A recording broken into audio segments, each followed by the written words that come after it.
I have to tell you, the accommodations, the fantastic road book with directions, the beautiful sights, our touring partners, it's been a wonderful vacation. Wish you were here. Doing great. Heading to Siena today. Having a blast. Taking the bronze car today. Wish you were here to drive the SLs. I was like, it's a dream come true. I feel like I'm driving my own car.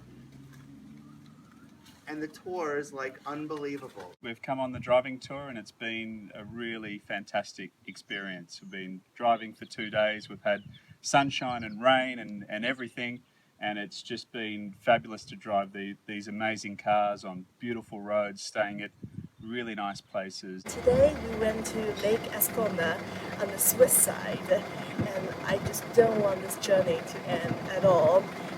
Next year I would love to join the Mille trip in Italy. I think that would be so special. I would never have seen Italy or had these wonderful memories without nostalgic. It's been something I'll recommend to anybody I know coming to Italy.